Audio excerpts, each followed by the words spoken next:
This is Alan from All Hail The Yeti. Hey, this is Nick from All Hail The Yeti. This is Junior from All Hail The Yeti, and you are geeking out to Gear Gods. Hey guys, what's going on? I'm Alan Stokes from the band All Hail The Yeti, and we're going to give a little bit of a rig rundown here, if you may.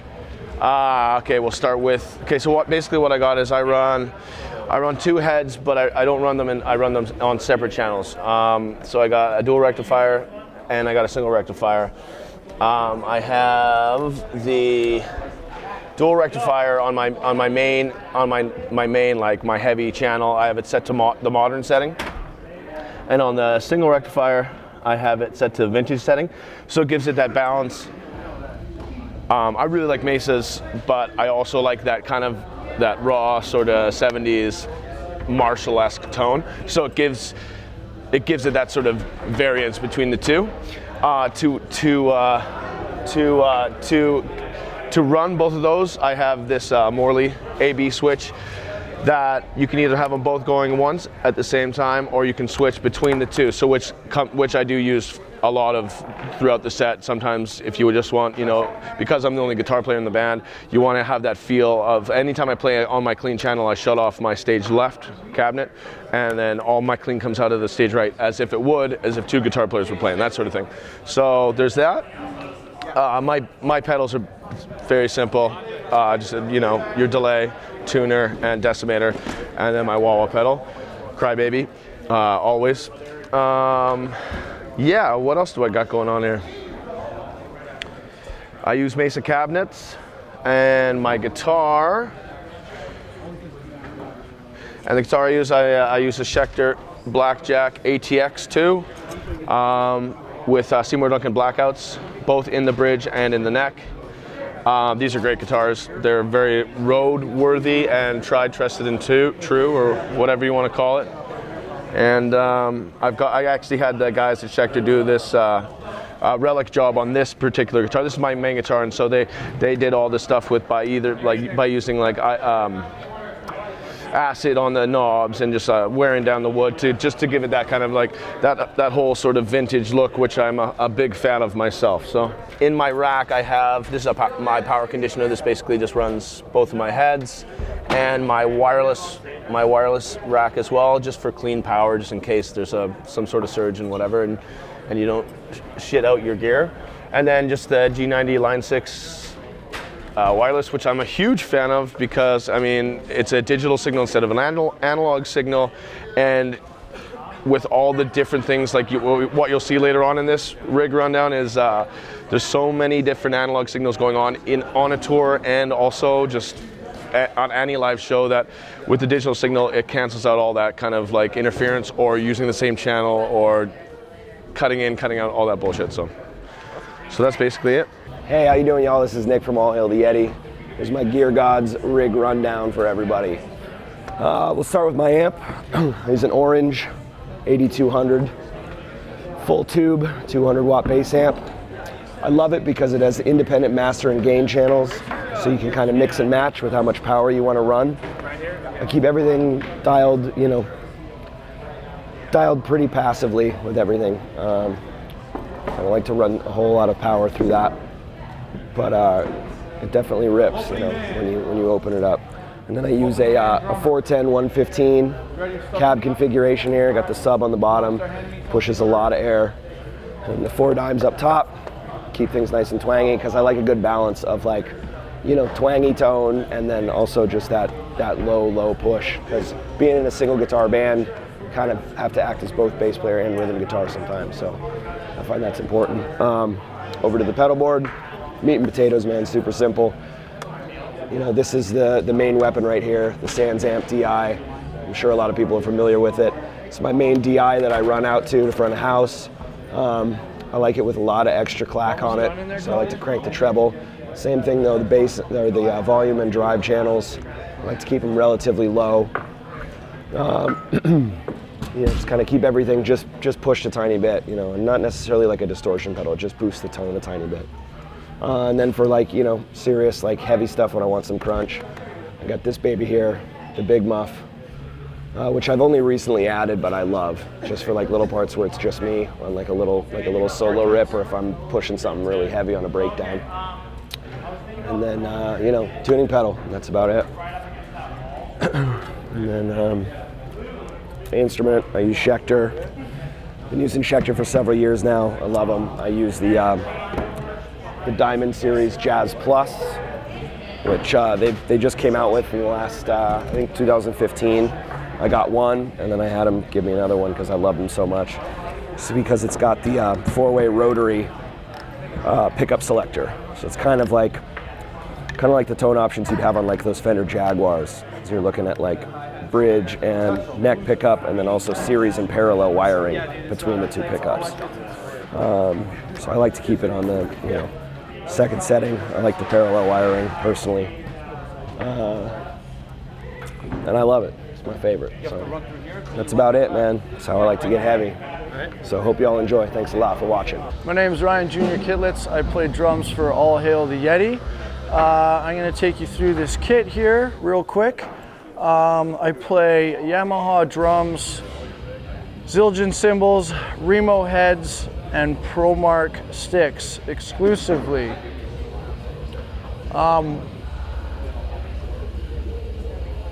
And Atx mic packaging.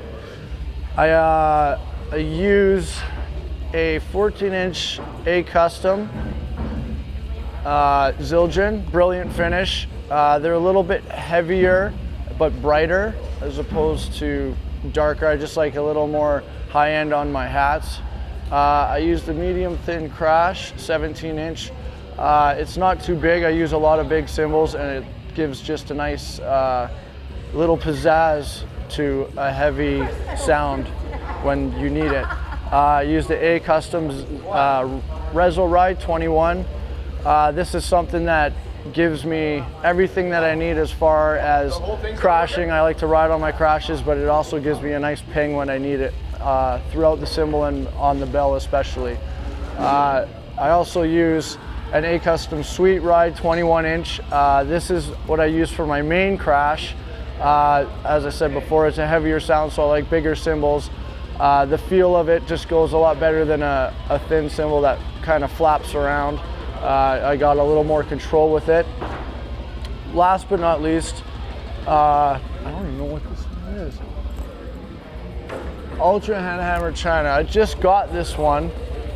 It's a bigger cymbal. I usually use an 18, and I think this one's a 20. Yeah, I went with a 20 this time, and it's just, again, with the big sound, it kind of fills everything out more. Those big splash, those China sounds are a little more broad as opposed to a little more compressed, which you get with the smaller cymbals, I find. Okay, the kit I have is a Yamaha Stage Birch, Stage Customs or Birch shells. I got a 24 on the kick. I like a nice big fat kick drum. It still gives out quite a bit of attack, which is good as well, which I like. 12-inch rack tom. I've always just used the 12-inch. Usually put ambassadors or pinstripes. Right now I'm using the ambassadors. This is a 16-inch floor. Sometimes I'll switch out for an 18, but I've used 12-16 has been just the setup since day one, so that's what I'm going with. The snare is that's a Yamaha Absolute Maple Hybrid Custom. It's a little bit deeper. It's wood as opposed to brass or steel, which some snare drums come in. I prefer a warmer wood sound, a nice deep sound, like the Metallica Black Album or Dr. Feelgood or any kind of big rock sound like that. Sticks, I use ProMark 5Bs, Oaks. The reason I use Oaks is because I break a lot of sticks, I hit really hard. Oaks are very solid through and through, and they are extremely durable, which is really good for me. Kick pedals I use are the Yamaha Blackfoots. They're new, they're brand new on the market. They're pretty badass. They have lots of control. They're got some weight to them. So I like the weight because I like to have a little something behind me. Pedals like Axis and stuff are just a little bit too fast, and they're a little bit too sensitive. I like to put a little bit of meat into my playing. It makes you, it's just feels a lot better than something it's making me feel like I'm hitting someone that's there, as opposed to just tapping on something. And mics, I'm using the Atx drum package. I recommend these mics for live as well as recording. You can use these mics for pretty much anything. They're extremely durable, and yeah, the clip-on systems I like. It gives you a lot of control. They come off extremely easy. You can just pull them off. They got little clips there, so there's no screwing of any sort. It just goes and clips right on like that. All acoustic, no triggers. I like triggers for certain reasons, but I think when you get a good enough sound man, you don't need them. And if you're playing your drums hard, you can get good sounds out of them, and you don't need to sound replace. If you do use triggers, when I have in the past, I've only used it for like coloring. So if I'm not getting enough attack out of my bass drum, I'll put, raise my trigger up like 20% and just give it that little bit of extra attack that I need, which is what most people use them for. One thing I gotta say about triggers is a lot of people have a misconception about triggers. Yes, you're using them and they can be gated, but most it comes out and they're really not hitting that hard. But one thing with triggers is you have to be extremely precise, because it picks up everything. And people say, oh, that guy's not good because he uses triggers. It's actually, to me, it's the complete opposite. You have to be on your money and on your game if you're using triggers, because it picks up everything. So, all right, last but not least, guys, my in-ears. Yeti does play to tracks, not just samples like the children screaming and songs or things like that. We don't play to actual musical tracks, just samples and stuff. So for that, I run on a click, and I use JH, these are JH7s. I use the JH7s by JH Audio. These are a mid-range in-ear from them. They're custom fitted, custom molds, and the drivers of them are pretty good.